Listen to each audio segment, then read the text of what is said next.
نحمده ونصلي على رسوله الكريم اما بعد فاعوذ بالله من الشيطان الرجيم بسم الله الرحمن الرحيم رب اشرح لي صدري ويسر لي امري واحلل عقدة من لساني يفقهوا قولي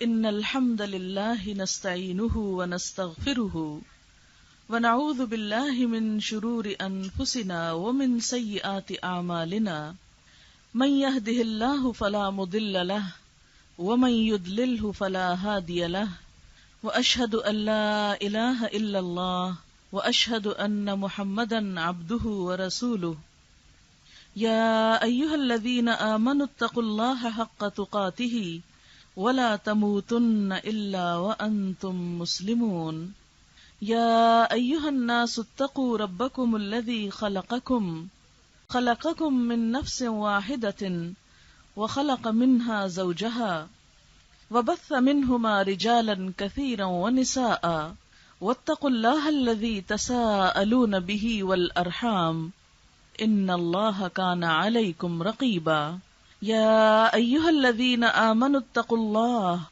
وقولوا قولا سديدا يصلح لكم أعمالكم ويغفر لكم ذنوبكم ومن يطع الله ورسوله فقد فاز فوزا عظيما وقال رسول الله صلى الله عليه وسلم والله إني لأخشاكم لله وأتقاكم له ولكني أصوم وأفطر وأصلي وأرقد وأتزوج النساء فمن رغب عن سنتي فليس مني۔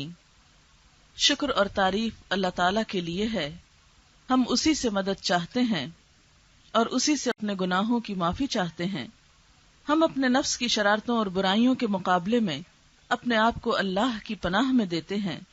حقیقت یہ ہے کہ جس کو وہ سیدھے راستے پر چلائے اسے کوئی بھٹکا نہیں سکتا، اور جس کو وہ گمراہ کر دے اسے کوئی سیدھے راستے پر لا نہیں سکتا۔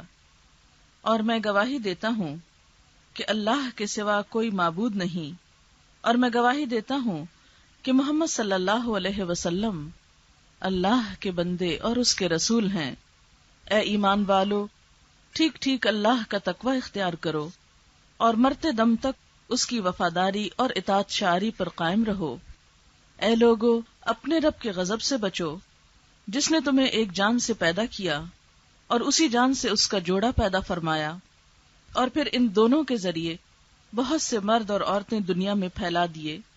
اس پالنے والے اللہ کی ناراضگی سے بچتے رہنا جس کا واسطہ دے کر تم ایک دوسرے سے اپنے حقوق مانگتے ہو، اور رشتہ داروں کے حقوق کا پاس اور لحاظ رکھو۔ یقین جانو اللہ تمہاری نگرانی کر رہا ہے۔ اے ایمان والو، اللہ سے ڈرتے رہو اور جچی تلی مضبوط بات زبان سے نکالو۔ اللہ تمہارے اعمال کی اصلاح کر دے گا اور گناہوں پر معافی کا پردہ ڈال دے گا۔ اور جو لوگ اللہ اور اس کے رسول صلی اللہ علیہ وسلم کی اطاعت اور فرما برداری کریں گے وہ عظیم کامیابی سے سرفراز ہوں گے۔ نبی صلی اللہ علیہ وسلم نے فرمایا، اللہ کی قسم، میں تم سب میں اللہ سے زیادہ ڈرنے والا، تم سب میں زیادہ اس کی ناراضگی سے بچنے والا ہوں۔ لیکن میرا حال یہ ہے کہ میں کبھی نفلی روزے رکھتا ہوں اور کبھی بغیر روزے کے رہتا ہوں، راتوں کو نماز بھی پڑھتا ہوں اور سوتا بھی ہوں، اور میں عورتوں سے نکاح بھی کرتا ہوں۔ جو میری اس سنت سے منہ پھیرے اس کا مجھ سے کوئی تعلق نہیں۔ معزز خواتین، اس وقت جو عبارت میں نے آپ کے سامنے پڑھی ہے یہ خطبہ نکاح کی عبارت ہے۔ نکاح کے موقع پر یہ مسنون خطبہ پڑھا جاتا ہے، عموماً مردوں میں ہی پڑھا جاتا ہے یا عربی میں ہی پڑھا جاتا ہے، اور عام طور پر لوگ اس کے ترجمے اور اس کے معنی سے واقف نہیں ہوتے، اور نہ ہی یہ جانتے ہیں کہ اس موقع کی مناسبت سے کیا تعلیم ہمارے لیے ہے۔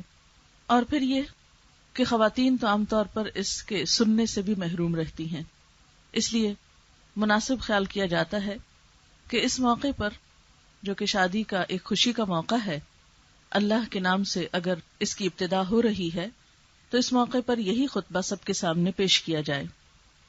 اس میں سب سے پہلے اللہ تعالیٰ کی تعریف کی گئی ہے، ان الحمد للہ، بے شک تعریف اللہ کے لیے ہے. حمد کا لفظ عربی زبان میں صرف تعریف کے لیے ہی نہیں بلکہ شکر کے لیے بھی استعمال ہوتا ہے. تو تعریف اور شکر اللہ کے لیے. کیوں؟ اس لیے کہ یہ خوشی کا موقع جو آپ سب کی زندگی میں آیا، یہ اللہ تعالی کا ایک خاص فضل ہے، اس کا ایک خاص انعام ہے. ہمیں جو بھی خوشیاں ملتی ہیں، زندگی میں جو بھی نعمتیں ملتی ہیں، وہ دراصل اسی کا احسان ہوتی ہیں. نعمت پا کر دو رویے ہو سکتے ہیں. ایک تو یہ کہ نعمت دینے والے کو انسان بھول جائے، اور دوسرا یہ کہ احسان کرنے والے کو یاد رکھا جائے. بہتر رویہ یہی ہے کہ جو ہمیں نعمتیں عطا کرتا ہے، جو خوشیاں دیتا ہے، اس کو اس خوشی کے موقع پر یاد رکھا جائے اور اس کا شکر بھی ادا کیا جائے. آپ دیکھیں کہ ہمارے ہاں عموماً شادیاں کس لیے ڈیلے کرتے ہیں کہ جتنے بھی عزیز ہیں، دوست ہیں، رشتہ دار ہیں، وہ زیادہ سے زیادہ شریک ہو سکیں. کبھی کسی کی وجہ سے ایک معاملے کو پوسٹ پون کر دیا جاتا ہے. کیوں؟ اس لیے کہ ہم چاہتے ہیں کہ ہماری خوشیاں اس میں وہ سب شریک ہوں جو ہمیں پیارے ہیں. تو بندہ مومن کی محبت تو سب سے بڑھ کر اللہ سبحانہ و تعالی سے ہوتی ہے. والذین آمنوا اشد حبا للہ.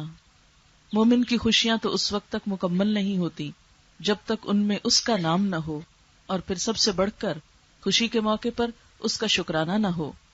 تو ان الحمد للہ، بے شک شکر اللہ کے لیے ہے، تعریف اسی کے لیے ہے. نستعینہ، ہم اس سے مدد چاہتے ہیں، کیونکہ یہ موقع زندگی کا ایک اہم موقع ہوتا ہے، ایک اہم موڑ ہوتا ہے، ایک اہم فیصلہ ہوتا ہے. اس میں کسی نہ کسی طرح انسان دباؤ کا شکار ہوتا ہے. خوشی کے ساتھ ساتھ پریشانی کی بھی ایک لہر ضرور آتی ہے کہ معلوم نہیں آئندہ کیا ہوگا، کیسا وقت گزرے گا، کیا حالات ہوں گے. اندیشے اور فکر انسان کے ساتھ لگے رہتے ہیں. لیکن جب ایک شخص اپنا معاملہ اللہ کے حوالے کر دیتا ہے، اس سے مدد مانگ لیتا ہے جو سب سے زیادہ طاقتور ہے، جو سب سے بڑا ہے، تو پھر ایسا کرنا انسان کے لیے باعث سکون ہوتا ہے. سکون اور اطمینان کے علاوہ جس کام میں اللہ کی مدد شامل ہو جائے اور جس میں اس کی تائید شامل ہو، پھر انسان اس میں کبھی نقصان نہیں اٹھاتا. تو اس لیے اس موقع پر یہ دعا کی جاتی ہے کہ وہ ہمیں اپنی مدد سے نوازے. وَنَسْتَغْفِرُهُ، اور ہم اس سے بخشش چاہتے ہیں، اپنے گناہوں کی معافی چاہتے ہیں. اس لیے کہ بہت سی نعمتوں میں رکاوٹ انسان کے اپنے ہی گناہوں کی وجہ سے آتی ہے. جیسا کہ ایک حدیث میں آتا ہے کہ بسا اوقات ایک رزق جو بندے کو ملنا ہوتا ہے وہ اس لیے روک لیا جاتا ہے کہ بندہ اللہ تعالیٰ کی ناراضگی کا کوئی کام کر لیتا ہے اور وہ اللہ تعالیٰ کے فضل اور رحمت سے محروم ہو جاتا ہے. اس لیے اس خوشی کے موقع پر اس سے معافی چاہنا، کیونکہ وہ تو ہمیں خوشی دے رہا ہے. کہیں ایسا نہ ہو کہ ہمارا کوئی عمل جانے یا انجانے میں ایسا ہو کہ جس سے وہ ناراض ہو جائے. تو اپنے پیاروں کو ناراض کر کے تو خوشی کی کوئی بات باقی نہیں رہتی. اس لیے نستغفرہ، اور ہمیں ویسے بھی دعا مانگنے کے ساتھ ساتھ اپنے عمل کی طرف بھی توجہ رکھنی چاہیے، کیونکہ بسا اوقات ہم خوشی کے موقع پر ہی اس کی ناراضگی کے کام کرتے ہیں. عام حالات میں نماز پڑھتے ہیں، لیکن شادی کے موقع پر کیا کہہ کے چھوڑ دیتے ہیں، آج تو شادی کا دن ہے، آج کون نماز پڑھے گا، آج تو بہت مصروفیت ہے، آج تو ہمارے کپڑے اور میک اپ ایسا ہے کہ ہم نماز نہیں پڑھ سکتے. حالانکہ نماز تو کسی حال میں بھی معاف نہیں. عموماً ہمارے ہاں دلہن کے لیے نماز پڑھنے کا کوئی کانسیپٹ نہیں. اگر کوئی دلہن نماز پڑھے تو عموماً کہا جاتا ہے کہ شادی کے دن بھی نماز پڑھو گے، یعنی آج کے دن تو چھٹی ہی ہونی چاہیے تھی اس فریضے سے. تو اس لیے نستغفرہ، ہم اس سے بخشش چاہتے ہیں. پھر عموماً یہ بھی ہوتا ہے کہ جب سب لوگ اکٹھے ہوتے ہیں، رشتہ دار دوست مل کر بیٹھتے ہیں، تو بعض اوقات زبان سے ایسی باتیں بھی نکل جاتی ہیں جو کسی کی دل آزاری کا سبب ہو سکتی ہیں. بعض اوقات کسی کے لباس یا کسی کی بات پر انسان ہنس پڑتا ہے، جبکہ اسلام میں اس چیز سے منع کیا گیا ہے کہ انسان کسی کا بھی مذاق اڑائے، کسی کے بارے میں بھی برا بول اپنی زبان سے نکالے. لیکن عموماً جب بہت خوشی کا موقع ہوتا ہے، سب مل جل کر ایک دوسرے کو سپورٹ کر رہے ہوتے ہیں، تو ایسی باتیں بھی زبان سے ہو جاتی ہیں. بعض اوقات عرصہ دراز کے بعد کچھ لوگ ملتے ہیں تو بھولے بسرے شکوے شکایتیں بھی انسان کہہ بیٹھتا ہے. ایسی چیزیں جہاں بندوں کا دل خفا کرتی ہیں، وہاں اللہ تعالیٰ کی ناراضگی کا سبب بھی ہوتی ہیں۔ عموماً یہ دیکھا گیا ہے کہ شادی کے موقع پر بعضوں کو چھوٹی چھوٹی باتوں پر لوگ اتنے حساس ہوتے ہیں، اتنے ٹچی ہو جاتے ہیں کہ عمر بھر ان کو نہیں بھولتے۔ مثلاً اگر بارات کو بٹھانے میں کوئی کمی بیشی ہو جائے، یا کھانا کھلانے میں، یا کسی طرح کی عزت افزائی میں کسی طرح کی کوئی کمی ہو جائے، تو آپ نے دیکھا ہوگا کہ لوگ سال ہر سال تک اس کو مینشن کرتے رہتے ہیں کہ شادی کے دن ہمارے ساتھ ایسا سلوک کیا گیا تھا، پنکھا نہیں تھا، کھانا نہیں تھا، وغیرہ وغیرہ، جبکہ بہت سارے لوگوں کی موجودگی میں ایسے معاملات ہو ہی جایا کرتے ہیں۔ ایسی سب چیزوں پر انسان اپنے رب سے معافی مانگتا رہے کہ ہم سے کسی کو تکلیف نہ پہنچے۔ مسلمان کی پہچان یہ بتائی گئی ہے، المسلم من سلم المسلمون من لسانہ ویدہ، مسلمان تو وہ ہے جس کی ہاتھ اور زبان سے دوسرے مسلمان محفوظ رہیں، کسی دوسرے کو تکلیف نہ پہنچے۔ عام حالات میں بھی ہمیں اپنے آپ کو دوسروں کو تکلیف دینے سے روکنا چاہیے، اور یہ اسی وقت ہو سکتا ہے جب ہمارے اندر صبر ہو، ہمارا دل بڑا ہو۔ جن لوگوں کے دل چھوٹے ہوتے ہیں، جن لوگوں کی سوچ چھوٹی ہوتی ہے، وہ دوسروں کی چھوٹی چھوٹی باتوں کو مائنڈ کرتے رہتے ہیں، اور اس طرح اپنی زندگی کو بھی حرام کرتے ہیں اور دوسروں کے لیے بھی مشکلات پیدا کرتے ہیں۔ اور خصوصاً شادی کے بعد ازدواجی زندگی میں اس کی خوشیوں کا تو راز ہی اس میں ہے کہ دونوں ایک دوسرے کے لیے دل کو بہت بڑا کر لیں، ایک دوسرے کے لیے قربانی کر کے خوشی کے مواقع پیدا کریں۔ اس میں اگر دونوں ہی اپنے لیے خوشی کا سامان سوچیں گے، صرف اپنی ذات کا فائدہ سوچیں گے، صرف اپنے بھلے کی بات سوچیں گے اور دوسرے فریق کو نظر انداز کر دیں گے، تو پھر خوشیاں نہیں ہو سکتی۔ اس لیے وَنَسْتَغْفِرُهُ وَنَعُوذُ بِاللَّهِ مِن شُرُورِ أَنفُسِنَا، اور ہم اپنے آپ کو اللہ کی پناہ میں دیتے ہیں اپنے نفس کے شر سے بچنے کے لیے۔ شادی کے موقع پر نفس کے شر سے بچنے کی دعا، جی ہاں، اس لیے کہ انسان کے راستے میں سب سے بڑی مشکل اس کا اپنا ہی نفس ہے۔ اور نفس کا شر کیا ہے؟ جیسا کہ ابلیس نے کہا تھا، انا خیر منہ، خود کو دوسروں سے بڑا سمجھنا، اپنے آپ کو بڑی چیز سمجھنا، تکبر میں مبتلا ہونا، دوسرے انسانوں کو حقیر سمجھنا، کسی کی بات کو اہمیت نہ دینا۔ اگر شوہر اور بیوی کے تعلقات میں یہ نفس کا شر آ جائے تو کوئی خوشی باقی نہیں رہتی۔ اگر میں آ جائے، میں، میرا خاندان، میری ڈگری، میری تعلیم، میری عزت، میرا مقام وغیرہ وغیرہ، جب دونوں آپس میں یا دونوں خاندان آپس میں یہ سوچنے لگے، ایک دوسرے سے کمپیریزن کرنے لگے، تو بہت سی مشکلات پیدا ہو جاتی ہیں۔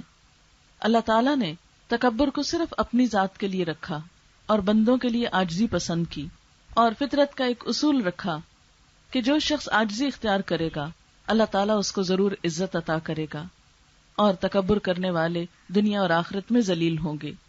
کوئی بھی شخص جو خود کو بڑی چیز سمجھے، جو خود پسند ہو، اپنی بڑائیاں جتائے اور اپنا رعب قائم کرنے کی ایک مصنوعی کوشش کرے، تو کبھی بھی دوسرے کے دل میں وہ اپنی جگہ نہیں بنا سکتا، وہ کبھی بھی بندوں سے حقیقی محبت نہیں پا سکتا۔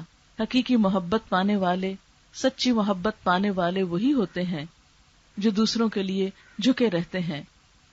آپ صلی اللہ علیہ وسلم نے فرمایا، قیامت کے دن مجلس میں سب سے زیادہ میرے قریب وہ لوگ ہوں گے جو عاجز مزاج، منکسر المزاج ہوں گے، جو اپنے کندھے دوسروں کے لیے جھکانے والے ہوں گے، اور جو محبت کرتے ہوں گے اور محبت کیے جاتے ہوں گے۔ یعنی نبی صلی اللہ علیہ وسلم کے پسندیدہ ترین لوگ کون ہیں؟ جن کے اندر عاجزی ہے، اور جو دوسروں کو محبت دیتے ہیں اور پھر جواباً محبت لیتے ہیں۔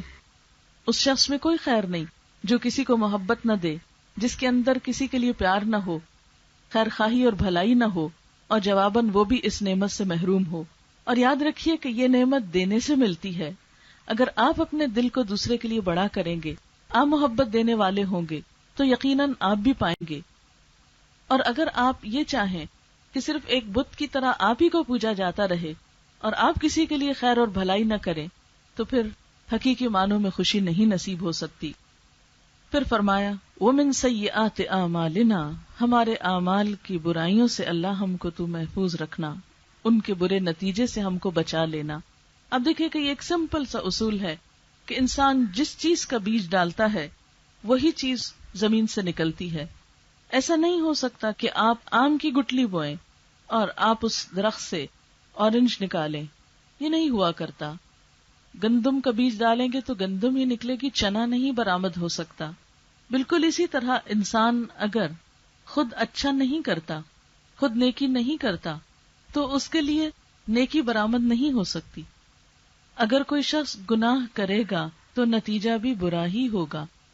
نہ تو اس بات کو عقل مانتی ہے کہ برا کرنے والے کے لیے اچھی جزا ہو، اور نہ ہی ہمارا دین یہ بتاتا ہے کہ لوگوں تم جو دل میں آئے کرو، جس کے ساتھ جیسا چاہو سلوک کرو، جس پہ چاہو الزام لگا دو، جس کا چاہو مال ہڑپ کر لو، جس کو چاہو تکلیف دو، الزام تراشی کرو، اور تمہارے لیے سب خیر ہی خیر ہے۔ ایسا نہیں ہو سکتا۔ لیکن ہم انسان ہیں، کمزور ہیں، نہ چاہتے ہوئے بھی بسا اوقات ہم سے ایسی باتیں ہو جاتی ہیں جو دوسروں کے لیے دکھ اور تکلیف کا سبب ہوتی ہیں۔ ایسے میں انسان کی عظمت یہ ہے کہ انسان اپنے گناہ کی تاویل نہ کرے، حجت بازی نہ کرے، غلطی پہ اصرار نہ کرے، بلکہ فوراً ہی پلٹ آئے، اللہ تعالیٰ سے معافی مانگ لے۔ آپ دیکھیے کہ دنیا میں بہت سے مسائل ہوتے ہیں، خصوصاً انسانوں کے تعلقات کی خرابی، اس کی اصلاح اور اس میں بہتری کیسے ہو سکتی ہے، یہ صرف اس وقت ممکن ہوتی ہے جب ہر شخص اپنا قصور ماننے میں، اپنے قصور کا اعتراف کرنے میں پہل کر لے۔ انسان اپنی فطرت کے اعتبار سے کمزور ہے، اس سے غلطیاں ہوتی ہیں۔ انسان کی بہتری اور بھلائی اسی میں ہے کہ اگر غلطی ہو تو اس پر پردہ ڈالنے کی بجائے غلطی کا اعتراف کر لے۔ جو شخص ایسا کرنا جانتا ہو، یعنی اپنی غلطی کو مان لینا جانتا ہو، وہ بہت سی آئندہ غلطیاں کرنے سے بچ جاتا ہے۔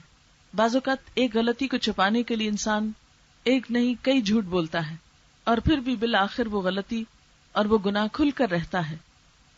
لیکن اگر انسان پہلے ہی درجے پر مان لے، ایڈمٹ کر لے، تو اس میں وقتی طور پر تو بہت تلخی ہوتی ہے، پریشانی کا سبب بھی ہوتا ہے، لیکن آخر کار انسان کے لیے ایک خوشی اور اعتراف کے بعد سکون کی لہر اس کے دل میں آتی ہے۔ اس لیے یہاں پر کیا سکھایا گیا کہ یہ دعا مانگو کہ اللہ ہم سے جو غلطیاں ہو گئیں اور اس کا جو برا نتیجہ ہو سکتا ہے، جو برا وبال ہم پہ پڑ سکتا ہے، ہمیں تو اس سے بچا لے، اس شر سے محفوظ رکھ۔ پھر اس کے بعد فرمایا کہ جس کو اللہ ہدایت دے اسے کوئی بھٹکا نہیں سکتا، جسے وہ بھٹکا دے اس کو کوئی ہدایت نہیں دے سکتا۔ اللہ تعالیٰ کا قانون ہدایت کیا ہے؟ وہ یہ ہے کہ وہ اس کو سیدھا رستہ دکھاتا ہے جو اس کی طرف رجوع کرتا ہے، جو سیدھا رستہ چاہتا ہے۔ وہ اس معاملے میں زبردستی نہیں کرتا۔ اگر وہ کرنا چاہتا تو جس طرح اس نے ستاروں کو پابند کیا اپنی رفتار کا، جس طرح اس نے ہوا کو پابند کر رکھا ہے، بادلوں کی ایک ڈائریکشن متعین کر رکھی ہے کہ جدھر کو وہ چاہتا ہے ادھر وہ چلتے ہیں، اسی طرح وہ انسانوں کے لیے بھی ایک ڈائریکشن متعین کر دیتا، انسانوں کو بھی مجبور محض بنا دیتا اور ان کی اپنی کوئی مرضی نہ ہوتی۔ لیکن اس نے ایسا نہیں کیا، اس نے انسانوں کو آزادی دی اور پھر ان پہ چھوڑ دیا کہ وہ اپنے لیے کیا پسند کرتے ہیں، کیا چاہتے ہیں، اور جس طرف ایک انسان خود مڑتا ہے اللہ تعالیٰ اسی طرف کے راستے اس کے لیے آسان کر دیتا ہے، انہی راستوں کو کھول دیتا ہے۔ اب دیکھیے کہ نیکی کا کام ہو یا برائی کا کام، دونوں میں ہی محنت لگتی ہے۔ ایسا نہیں کہ برے کام کرنے میں انسان کو کوئی مشقت یا تکلیف نہیں اٹھانا پڑتی۔ چور کو چوری کرنے کے لیے اپنی ذہانت استعمال کرنا پڑتی ہے، رسک لینا پڑتا ہے، خوف کا شکار ہوتا ہے، مشکل اٹھانی پڑتی ہے، جسمانی قوت بھی اس کی لگتی ہے، لیکن آپ نے دیکھا ہوگا کہ وہ اپنی ساری قوتوں کو ایک برے کام میں استعمال کرتا ہے، اللہ تعالیٰ اس کے لیے اسی کو آسان کر دیتے ہیں۔ اسی طرح ایک نیک کام کرنے والے کے لیے، مثلاً ایک نماز پڑھنے والے کے لیے وقت بھی لگتا ہے، اس کی طاقت بھی لگتی ہے، محنت لگتی ہے، لیکن جب ایک انسان پڑھنے لگتا ہے تو اللہ تعالیٰ اس کو اس کے لیے آسان کر دیتا ہے۔ اچھائی ہو یا برائی، محنت اور مشقت دونوں طرف ہی ہوتی ہے، لیکن یہ اللہ تعالیٰ کا خاص فضل ہوتا ہے کہ وہ کسی کو نیکی کی توفیق دے، اور یہ اسی کو ملتی ہے جو اپنے اندر اس کی تڑپ رکھتا ہو، جو چاہتا ہو۔ چاہنا شرط ہے، اس کے لیے مانگنا شرط ہے، تڑپنا شرط ہے، راستہ دکھانا پھر اس کا کام ہے۔ پھر اس کے بعد کلمہ شہادت پڑھا گیا، جو اس بات کا عہد ہوتا ہے کہ ہم ہر موقع پر مسلمان ہیں۔ بچہ پیدا ہوتا ہے، اس کے کان میں اذان دی جاتی ہے، بولنے لگتا ہے، اس کو کلمہ سکھاتے ہیں، شادی کے موقع پر کلمے کی تجدید ہوتی ہے، وفات کے وقت پھر کلمہ پڑھایا جاتا ہے۔ یہ سب کچھ کیا ہے؟ دراصل ایک انسان کے اسلام کی پہچان ہے۔ پھر اس کے بعد 3 آیات ہیں، اور تینوں میں 4 دفعہ تقوی کا حکم دیا گیا ہے۔ اے لوگو جو ایمان لائے ہو، اللہ کا تقوی اختیار کرو، اللہ سے ڈرو جیسے ڈرنے کا حق ہے، تمہاری موت نہ آئے مگر اس حال میں کہ تم فرما بردار ہو۔ سوال یہ پیدا ہوتا ہے کہ شادی کا موقع ہے اور 4 مرتبہ اللہ سے ڈرنے کا حکم ہے، وہ کیوں؟ عام طور پر ہم یہ سمجھتے ہیں کہ شاید شادی کی خوشیوں کا انحصار زیادہ مالدار ہونے پر ہے، زیادہ اچھا گھر اور زیادہ اچھی جاب کے ہونے پر ہے، شاید اس طرح انسان کو خوشیاں مل جاتی ہیں۔ لیکن آپ نے دیکھا ہوگا کہ بہت سے لوگ جو اچھے گھروں میں رہتے ہیں لیکن ازدواجی زندگی کے خوشی اور سکون سے محروم ہوتے ہیں، جو اچھی جاب کرتے ہیں مگر گھر کا سکون ان کو میسر نہیں ہوتا، جن کے پاس دنیا کا بڑا نام اور شہرت ہے لیکن گھر کی دنیا میں ان کے لیے ویرانی ہی ویرانی ہے۔ تو اس سے کیا پتہ چلتا ہے کہ دنیاوی مادی خوشیوں پر ازدواجی خوشیوں کا انحصار نہیں ہے۔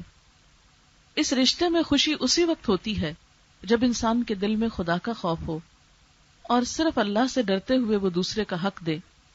مثلا بہت سے مقامات پر شوہر اور بیوی کو کوئی اور نہیں دیکھتا، ان کے درمیان کوئی اور نہیں موجود ہوتا، ایسے میں ایک فریق دوسرے پہ جتنا ظلم ڈھالے کوئی اور اس کا گواہ نہیں ہو سکتا، اور پھر جب وہ لوگوں کے سامنے آئے تو ایک دوسرے پہ الزام تراشی کر دے تو اس میں کوئی بھی صحیح فیصلہ نہیں کر سکتا۔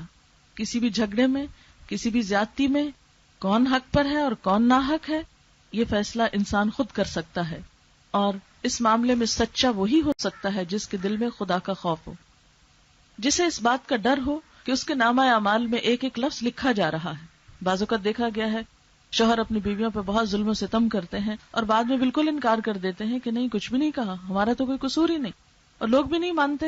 وہ کہتے ہیں جی ہمارے ساتھ تو یہ شخص اتنا اچھا، اتنا پولائٹ ہے، اتنا خوش اخلاق ہے، اتنا بہترین انسان ہے، یہ تو مان ہی نہیں سکتے کہ یہ کسی کے ساتھ کوئی زیادتی بھی کر سکتا ہے۔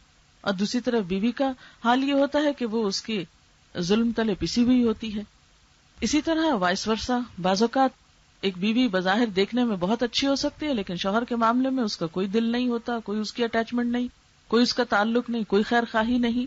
تو ایسے میں عموماً جب تعلقات خراب ہوتے ہیں تو دیکھا گیا ہے کہ دونوں ایک دوسرے پر بسا اوقات غلط الزام لگانا شروع کر دیتے ہیں۔ اسی طرح ساس بہو کے تعلقات جب خراب ہوتے ہیں تو اس میں بھی بعض اوقات ناروا باتیں ایک دوسرے پر جڑ دی جاتی ہیں۔ ان سب چیزوں کا ازالہ اسی وقت ہو سکتا ہے جب انسان کے دل میں خدا کا خوف، جب اس کو پتا ہو کہ کسی پر الزام لگانے سے میری 60 سال کی نیکیاں برباد ہو سکتی ہیں، تو پھر انسان بھول کر بھی کسی کے اوپر جھوٹا الزام نہ لگائے اور کوئی زیادتی نہ کرے، بلکہ اپنے حق سے کم لینے پہ تو راضی ہو جائے مگر ظلم پہ کبھی راضی نہ ہو۔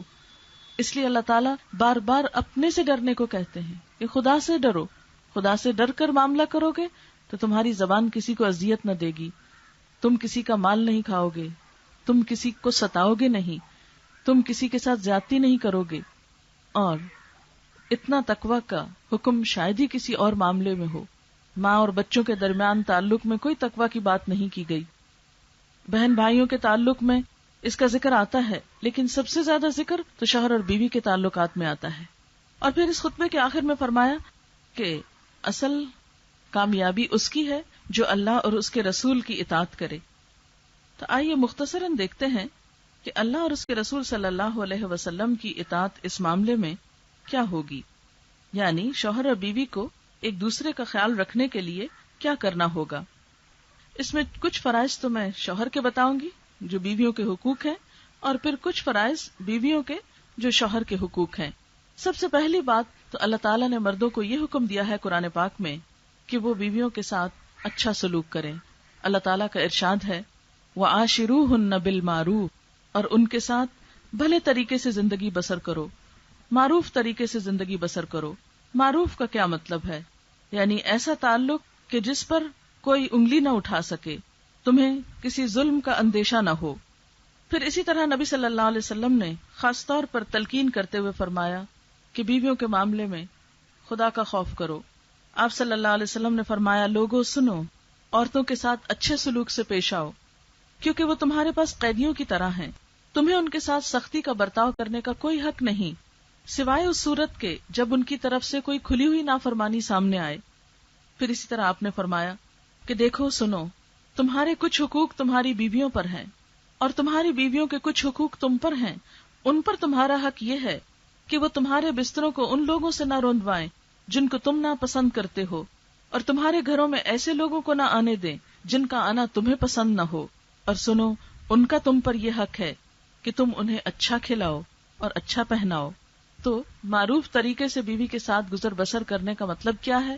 کہ اس پر ظلم و زیادتی نہ کی جائے، ناروا الزام تراشی نہ کی جائے، اور ان کو اچھا کھانا اور اچھا لباس مہیا کیا جائے جو کسی بھی شخص کی حیثیت کے مطابق ہو، یعنی خرچ دینے کے معاملے میں بیویوں کو ستایا نہ جائے. اسی طرح یہ حکم بھی ہے کہ بیوی کے ساتھ اچھا گمان رکھو. حقیقت یہ ہے کہ گمان ہمارے تعلق کی بنیاد ہوتا ہے. گمان اگرچہ دل میں ہوتا ہے، لیکن تعلق یا جو ہمارا معاملہ کسی سے ہوتا ہے وہ ظاہر پر ہوتا ہے. یہ بالکل ایسی ہے جیسے ایک عمارت کا باہر کا حصہ تو نظر آتا ہے، اندر کی بنیادیں نظر نہیں آتی، لیکن جیسی بنیادیں رکھی جاتی ہیں ویسی ہی عمارت اٹھتی ہے. بالکل اسی طرح جیسا ہمارے دل میں کسی کے لیے خیال ہوتا ہے ویسا ہی ہمارا اس کے ساتھ تعلق ہوتا ہے. مثلاً آپ کسی کو دیکھ کر ایک دم خوش ہو جاتے ہیں، کیوں؟ اس لیے کہ آپ کا گمان اس کے لیے اچھا ہوتا ہے. کسی کو دیکھتے ہی آپ کے دل پہ ایک بوجھ پڑنے لگتا ہے اور آپ اس کی شکل نہیں دیکھنا چاہتے کیونکہ آپ کے دل میں اس کے لیے جگہ نہیں.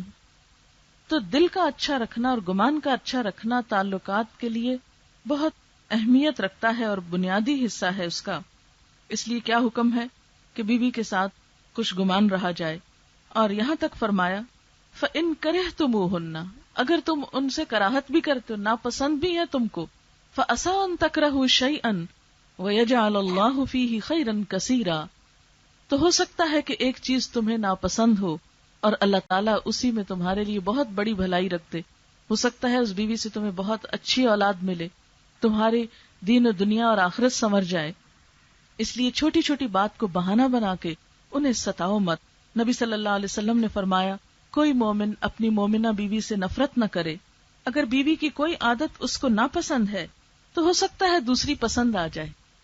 یعنی ایک انسان صرف برائیوں کا مجموعہ تھوڑی ہو سکتا ہے، یعنی برائیوں کا مجموعہ تو شیطان ہی ہو سکتا ہے، اور صرف نیکی کا مجموعہ تو فرشتہ ہی ہو سکتا ہے.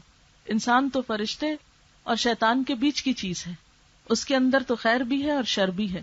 کبھی اس کا خیر شر پہ غالب آ جاتا ہے اور کبھی اس کا شر خیر پہ غالب آ جاتا ہے. اس لیے انسان کو انسان سمجھتے ہوئے معاملہ کرنا چاہیے اور دل بڑا کرتے ہوئے دوسروں کی خطاؤں سے، کوتاہیوں سے درگزر کرتے رہنا چاہیے. پھر اسی طرح حکم یہ دیا گیا کہ بیوی کو معاف کرو، عفو درگزر کی روش اختیار کرو. چھوٹی چھوٹی باتوں پر دل تنگ کر کے اس پر ناراض ہو جانا، موڈ آف کر لینا، یہ اچھے تعلقات کے لیے زہر قاتل ہے. ارشاد باری تعالی ہے یا ایھا الذین آمنوا ان من ازواجکم واولادکم عدوا لکم فاحذروہم وان تعفوا وتصفحوا وتغفروا فان اللہ غفور رحیم. مومنو، تمہاری بعض بیویاں اور بعض اولاد تمہارے دشمن ہیں، ان سے بچتے رہو، اور اگر تم معاف کر دو، درگزر کرو، چشم پوشی سے کام لو تو یقین رکھو خدا بہت زیادہ رحم کرنے والا ہے. معاف کرنے کے لیے 3 الفاظ ہیں قرآن پاک میں جو مختلف جگہوں پر آئے، لیکن جب گھر والوں سے معاملہ ہو تو یہ تینوں اکٹھے کر دیے گئے کہ ان کے ساتھ تو چونکہ زیادہ معاملہ ہے اور ان کے اندر باہر ہر چیز سے تم واقف ہو، لہٰذا ان کی بہت سی کمزوریاں تمہارے سامنے آئیں گی. ایسے میں چھوٹی سی بات کو بہانہ بنا کے رشتوں کو کاٹو مت، ایک دوسرے کو ستاؤ مت، معاف کرنا سیکھو. 1 بار 2 بار 3 بار بار بار، کیونکہ اس کے بغیر گزارا نہیں ہو سکتا. پھر فرمایا کہ بیوی کے ساتھ خوش اخلاقی کا برتاؤ کیا جائے، محبت سے پیش آیا جائے. آپ صلی اللہ علیہ وسلم نے فرمایا کامل ایمان والے مومن یعنی مکمل ایمان ان مومنوں کا ہے جو اپنے اخلاق میں اچھے ہیں. یعنی جب تک اخلاق اچھا نہ ہو تو ایمان مکمل نہیں ہوتا. اور تم میں سب سے اچھے لوگ وہ ہیں جو اپنی بیویوں کے حق میں سب سے اچھے ہوں. یعنی کسی انسان کے اخلاق کا پیمانہ یہ نہیں کہ اس کے کولیگز کیا کہتے ہیں اس کو یا باہر اس کا کیسا نام ہے، یہ دیکھا جائے گا کہ اس کی بیوی کے نظر میں اس کا مقام کیا ہے، کیونکہ حقیقی پیمانہ تو اسی کے پاس ہے جانچنے کا. باہر وقتی طور پر انسان تھوڑی دیر کے لیے تو اچھا بن کر آ سکتا ہے، لیکن کسی کی حقیقی اچھائی اسی وقت کھلتی ہے جب وہ اپنے گھر والوں کے سامنے ہوتا ہے. حضرت عائشہ فرماتی ہیں کہ میں نبی صلی اللہ علیہ وسلم کے ہاں گڑیوں سے کھیلا کرتی تھی، میری سہیلیاں بھی میرے ساتھ کھیلتی. جب آپ تشریف لاتے تو سب ادھر ادھر چھپ جاتی، آپ ان کو ڈھونڈ ڈھونڈ کر میرے پاس بھیجتے تاکہ وہ میرے ساتھ کھیلیں. اس سے آپ دیکھیے کہ پیغمبر کا اسوہ حسنہ کیا ہے کہ وہ اپنی بیوی کے ان جذبات کا بھی کتنا خیال رکھتے ہیں. عموماً آپ دیکھیے کہ شادی سے پہلے لڑکیوں کو اپنی دوستیں بہت پیاری ہوتی ہیں، بعد میں بھی ان کا دل انہی کی طرف کھچ رہا ہوتا ہے کہ کسی طرح جائیں ملیں، لیکن ہوتا کیا ہے کہ میکے سے سسرال کا فاصلہ اور پھر سسرال سے آگے اور جگہوں کا فاصلہ، تو پیچھے لوگوں کے ساتھ مل نہیں سکتے. یا پھر یہ کہ اگر ایک شہر میں بھی رہتے ہیں تو عموماً سسرال والوں کو پچھلے رشتہ داروں اور دوستوں سے ملنا پسند نہیں آتا. یہ معلوم نہیں ہمارے معاشرے میں ایسی خرابی کیوں ہے. عموماً یہ دیکھا گیا ہے کہ بہن بھائیوں سے ملنے کو ناپسند کرتے ہیں. اگر بہو کے بہن بھائی آ گئے تو ان کو ناگواری سے دیکھا جاتا ہے، ماں باپ کا آنا پسند نہیں کیا جاتا. اسی لیے شاید ہمارے کلچر میں ماں باپ اپنے آپ کو روک کے رکھتے ہیں بیٹیوں کے گھر جانے سے. پھر اسی طرح دوستوں کا آنا پسند نہیں کیا جاتا، جبکہ حضور صلی اللہ علیہ وسلم حضرت عائشہ کی دوستوں کو ڈھونڈ ڈھونڈ کے آپ کے پاس بھیجتے تھے کہ وہ کھیل سکیں، کیونکہ ایک بیوی یا ایک عورت کے کچھ اپنے بھی جذبات ہو سکتے ہیں، کچھ اپنے بھی ہابیز اور انٹرسٹ اور کوئی پسند کی چیزیں ہو سکتی ہیں. یعنی شادی کا مطلب غلامی نہیں. ایسا نہیں کہ انسان اپنی مرضی سے کوئی بات نہ کر سکے، اپنی مرضی سے کسی کے پاس جا نہ سکے اور مکمل طور پر انسان اس طرح ماتحت ہو جائے کہ اس کی اپنی کوئی خوشی، کوئی پسند، کوئی جذباتی باقی نہ رہے. اسلام نے عورت کے جذبات کو اہمیت دی ہے. پھر اسی طرح ہم دیکھتے ہیں کہ ایک بار حج کے موقع پر حضرت صفیہ کا اونٹ بیٹھ گیا، وہ سب سے پیچھے رہ گئی. نبی صلی اللہ علیہ وسلم نے دیکھا کہ وہ زارو قطار رو رہی ہیں. آپ رک گئے اور اپنے دست مبارک سے چادر کا پلو لے کر ان کے آنسو پونچھنے لگے، اور یہ سب کے سامنے پوچھ رہے تھے. آپ آنسو پوچھتے جاتے اور وہ بے اختیار روتی جاتی. آج آپ دیکھیں کہ رونے والی عورت کو تو مزید رلایا جاتا ہے. یعنی اگر کوئی کسی وجہ سے روتا ہو تو دوسروں کی نظر میں اس کا کوئی مقام نہیں ہوتا، پسند نہیں کیا جاتا. کئی دفعہ تو ایسی بے حسی دیکھنے میں آئی ہے لوگوں میں کہ روتوں کو روتا چھوڑ کر اپنی خوشی کے اور سامان ڈھونڈ لیے جاتے ہیں. پھر اسی طرح شوہر کی ذمہ داری ہے کہ پوری فراخ دلی سے بیوی پر خرچ کرے. آپ صلی اللہ علیہ وسلم نے اس کے بارے میں فرمایا، ایک دینار تو وہ ہے جو تم نے خدا کی راہ میں خرچ کیا، ایک وہ ہے جو تم نے کسی غلام کو آزاد کرنے میں خرچ کیا، ایک وہ ہے جو تم نے کسی فقیر کو صدقے میں دیا، ایک وہ ہے جو تم نے اپنے گھر والوں پہ صرف کیا. ان میں سب سے زیادہ اجر و ثواب اس دینار کا ہے جو تم نے اپنے گھر والوں پہ خرچ کیا. عموماً یہ دیکھا گیا کہ لوگ سمجھتے ہیں شاید کسی فقیر کو دینا یا غریب کو دینا زیادہ ثواب کا کام ہے، اور گھر والوں پہ خرچ کرنا اس کا تو شاید کوئی ثواب نہیں. یہ ایک غلط تصور ہے ہمارے ہاں. چونکہ گھر والوں پہ خرچ کرنا فرض ہے تو فرض کی ادائیگی کا اجر ہے. اس کا یہ مطلب نہیں کہ غریب فقیر کو نہ دیں، ان کو بھی ان کا حق دیں، لیکن گھر والوں کو بھول کر نہیں، ان کو بائی پاس کر کے نہیں، ان کی ضروریات کو ختم کر کے نہیں، بلکہ ان کی ضروریات کو پورا کر کے. پھر اسی طرح شوہر کی ذمہ داری ہے کہ بیوی کی تعلیم و تربیت کا بھی اہتمام کرے، خصوصاً دین کی تعلیم شوہر کی ذمہ داری ہے. قرآن پاک میں اللہ تعالیٰ فرماتے ہیں، یا ایھا الذین آمنوا قوا انفسکم واہلیکم نارا، اے لوگو جو ایمان لائے ہو، اپنے آپ کو اور اپنے گھر والوں کو آگ سے بچاؤ. یعنی صرف ان کی دنیا کی فکر ہی نہیں کرو، ان کی آخرت کی فکر بھی کرو. نبی صلی اللہ علیہ وسلم نے فرمایا، جب کوئی مرد رات میں اپنی بیوی کو جگاتا ہے اور وہ دونوں مل کر 2 رکعت نماز پڑھتے ہیں تو شوہر کا نام ذکر کرنے والوں میں اور بیوی کا نام ذکر کرنے والیوں میں لکھ لیا جاتا ہے. حضرت عمر رضی اللہ تعالی عنہ جب رات کے وقت عبادت کے لیے اٹھتے تو اپنے گھر والوں کو بھی جگاتے اور پھر یہ آیت پڑھتے، وَأْمُرْ أَهْلَكَ بِالصَّلَاةِ وَاصْطَبِرْ عَلَيْهَا، اپنے گھر والوں کو نماز کا حکم دو اور خود بھی اس پر قائم رہو. یعنی شوہر کی ذمہ داریوں میں اہل خانہ کی دینی تعلیم و تربیت بھی ہے. پھر اسی طرح عورت کی بھی کچھ ذمہ داریاں ہیں. بیوی کے فرائض میں اہم ترین ذمہ داری شوہر کی اطاعت کرنا ہے. قرآن پاک میں اللہ تعالیٰ فرماتے ہیں، فَالصَّالِحَاتُ قَانِتَاتٌ، نیک عورتیں فرما بردار ہوتی ہیں، شوہر کی اطاعت کرنے والی ہوتی ہیں. نبی صلی اللہ علیہ وسلم نے یہاں تک فرمایا، کوئی عورت شوہر کی اجازت کے بغیر روزہ نہ رکھے. یعنی نفلی عبادت میں بھی شوہر کی رضامندی ضروری ہے. آپ صلی اللہ علیہ وسلم نے فرمایا، وہ لوگ جن کی نمازیں ان کے سروں سے اوپر نہیں جاتی، یعنی اگرچہ وہ بہت نمازی بھی ہوں تو نماز قبول نہیں جب تک کہ اپنا یہ عمل درست نہ کریں. اس غلام کی نماز جو اپنے آقا سے فرار ہو جائے جب تک کہ واپس نہ آ جائے، اور اس عورت کی نماز جو شوہر کی نافرمانی کرے یہاں تک کہ وہ اس سے باز نہ آ جائے. پھر اسی طرح بیوی کی ذمہ داریوں میں ہے اپنی آبرو اور عزت و عصمت کی حفاظت کرنا، تاکہ شوہر کے دل میں کوئی شک و شبہ نہ پیدا ہو.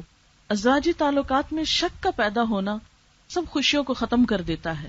اگر شوہر کو بیوی کی وفاداری اور بیوی کو شوہر کی وفاداری پہ شک ہو جائے تو زندگی حرام ہو کر رہ جاتی ہے، ساری خوشیاں ختم ہو جاتی ہیں، ساری نعمتیں ٹھنڈی پڑ جاتی ہیں.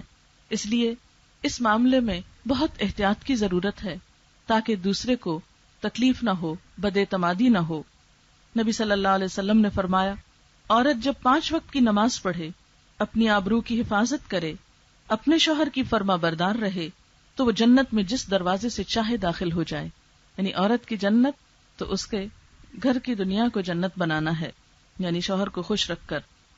حضرت معاذ بن جبل کہتے ہیں کہ نبی صلی اللہ علیہ وسلم نے فرمایا، خدا پر ایمان رکھنے والی عورت کے لیے یہ جائز نہیں کہ وہ اپنے شوہر کے گھر میں کسی ایسے کو آنے کی اجازت دے جس کا آنا شوہر کو پسند نہ ہو، اور گھر سے ایسی حالت میں نکلے جب نکلنا شوہر کو پسند نہ ہو. عورت شوہر کے معاملے میں کسی دوسرے کی بات نہ مانے، حتیٰ کہ شادی کے بعد پھر پیرنٹس کی بات بھی نمبر 2 پہ آ جاتی ہے. پہلی بات شوہر کے ساتھ اور اپنے گھر کے ساتھ ہے. لیکن عموماً دیکھا گیا کہ ماں باپ اپنی محبت میں بسا اوقات بیٹیوں کے گھر خراب کر دیتے ہیں، پیچھے سے ان کو بہت سی نصیحتیں کر کے جو شاید اگلے گھر والوں کے لیے اتنی قابل قبول نہیں ہوتی. جب انسان شادی کر دے تو بس اللہ کے حوالے کر دے، اچھی بات کا مشورہ دے اور بہت زیادہ دوسروں کے معاملات میں انٹرفیئرنس نہیں کرے، کیونکہ انٹرفیئرنس پیرنٹس کی طرف سے بعض اوقات دونوں کے تعلقات کو خراب کر دیتی. مثلا ماں باپ اصرار نہ کریں کہ آج تو تم ضرور ہمارے ہاں آؤ، ہو سکتا ہے شوہر کا کہیں اور لے جانے کا دل ہو. تو شادی کے بعد شوہر کا حق ماں باپ سے بڑھ کر ہوتا ہے، کیونکہ اس کے بغیر زندگی کی گاڑی نہیں چل سکتی. اگر دونوں ایک نئی زندگی، ایک نیا گھر اور ایک نیا خاندان بنانے میں ایک دوسرے کے ساتھ کوآپریٹ نہیں کریں گے، ایک دوسرے کے مددگار نہیں ہوں گے، تو زندگی کی گاڑی چلنا مشکل ہے. یہ بات عام طور پر آپ نے سنی کہ شوہر اور بیوی ایک گاڑی کے 2 پہیے ہیں، تو وہ 2 پہیے جب اپنی اپنی جگہ پر لگے ہوتے ہیں اور دونوں ہی موونگ کنڈیشن میں ہوتے ہیں، اس میں کوئی پنکچر نہیں ہوتا یا ہوا صحیح بھری ہوتی ہے، ان کی ویل بیلنسنگ ہوتی ہے، تو تبھی گاڑی صحیح چلتی ہے. تو بالکل اسی طرح گھر کی گاڑی بھی جبھی صحیح چلتی ہے کہ جب دونوں اپنا اپنا ذمہ پورا کریں، ذمہ داری نبھائیں اور دونوں ایک دوسرے کے ساتھ کوآپریٹ کریں اور دونوں کے درمیان ایک عدل و انصاف کی فضا ہو، کسی ایک کے حقوق مارے نہ جا رہے ہوں، ورنہ گھر کی فضا خوشگوار نہیں ہو سکتی اور زندگی کا سفر بہت کٹھن اور دوبھر ہو جایا کرتا ہے. پھر اسی طرح عورت کا یہ فرض بھی ہے کہ اپنی گفتگو، اپنے لباس، اپنے اخلاق کے ذریعے شوہر کا دل جیتے. پھر شوہر کی خاص ضرورت کے لیے بھی بیوی کو انکار نہیں کرنا چاہیے، کیونکہ اس معاملے میں بھی اللہ تعالیٰ نے ناراضگی کا اظہار کیا ہے جب کوئی دوسرے کی فطری ضرورت کو نظر انداز کرے اور توجہ نہ دے. پھر اسی طرح محبت کا اظہار کرنا چاہیے. بعض اوقات ہم ایسی چیزوں کو فار گرانٹیڈ لیتے ہیں، ہم سمجھتے ہیں کہ بس شادی ہوگی اور شادی کا مطلب ہے کہ دونوں ایک دوسرے کو چاہتے ہی ہوں گے، اور دل میں چاہت ہے تو زبان پہ لانے کی کیا ضرورت ہے. بعض لوگ اس کو اپنی انا کے خلاف سمجھتے ہیں کہ ہم ایسے ہی گئے گزرے کہ ہم اپنے منہ سے ایسی بات بولیں، دوسرے کو اہمیت نہیں دینا چاہتے. لیکن یاد رکھیے کہ بعض اوقات دوسرے کو دی ہوئی تھوڑی سی اہمیت بہت بڑا کانفیڈنس دیتی ہے. اللہ تعالیٰ نے مرد کی فطرت ایسی بنائی ہے کہ اسے ایک سہارے اور ایک سپورٹ کی ضرورت رہتی ہے، اسے ایک ہمدردی کی ضرورت رہتی ہے، اور وہ ہمدردی اس کو جب بیوی کی طرف سے ملتی ہے تو اس کے لیے زندگی میں کامیابیوں کے دروازے کھول دیتی. کیوں یہ بات کہی گئی کہ ہر بڑے آدمی کے پیچھے ایک عورت کا ہاتھ ہوتا ہے، یعنی ایک مشہور محاورہ ہے، کیونکہ بیوی اگر شوہر کے ساتھ مختلف چیزوں میں کوآپریٹ کرے تو بڑے بڑے مارکے وہ مار سکتا ہے، بڑے بڑے اہم کام کر سکتا ہے. لیکن بعض اوقات آپ نے دیکھا ہوگا کہ لوگ اپنے کام میں، اپنے بزنس میں، اپنی جاب میں پوری طرح ذہنی طور پر حاضر نہیں ہوتے، اور اس میں بھی بسا اوقات پیچھے سے کوئی گھریلو ڈسٹربنس، بے چینی اور پریشانی ہوتی ہے. تو اس معاملے میں بہت سی ایسی چیزوں سے بے نیاز کرنا چاہیے، بہت سے غم اپنی ذات پہ لے کر دوسرے کے لیے خوشی کا سامان پیدا کرنا چاہیے، تاکہ وہ مثلا ملک و ملت کے بڑے فائدوں کے لیے، انسانیت اور بھلائی کے بڑے کاموں کے لیے آگے بڑھ سکیں. ایک دفعہ کچھ خواتین حضور صلی اللہ علیہ وسلم کے پاس آئیں، ان کی ایک نمائندہ تھی. وہ کہنے لگی، یا رسول اللہ صلی اللہ علیہ وسلم، مرد تو جہاد کرتے ہیں، نمازوں میں شریک ہوتے ہیں، مسجدوں میں جاتے ہیں، بڑے بڑے کام کرتے ہیں، اور ہم گھروں میں بیٹھی بچے پالتی رہتی ہیں، ہم تو اجر اور نیکی میں بہت آگے نہیں بڑھ سکتے. تو آپ نے فرمایا کہ جب تم میں سے کوئی اپنے شوہر کی خوشی کا خیال رکھتی ہے تو گھر بیٹھ کر اس سارے اجر کو پا لیتی ہے جو شوہر باہر جا کے کما رہا ہوتا ہے. یعنی عورت کے گھر میں نماز بھی اس اجر سے کم نہیں جو شوہر مسجد میں پڑھنے کو جا رہا ہے، یا کسی بھی نیکی اور خیر اور بھلائی کے کام میں. مثلا جو لوگ آرمی کو سرو کر رہے ہیں یا کسی اور اہم عہدوں پر ہیں، اب دیکھیے اس وقت ہمارے حال یہ ہے کہ بعض اوقات آپ کسی بھی دفتر میں جائیں تو لوگ اپنی سیٹس پہ نہیں ملتے، پتہ چلتا ہے کہ جی وہ تو ہاسپٹل گئے ہوئے ہیں بچے کو لے کر.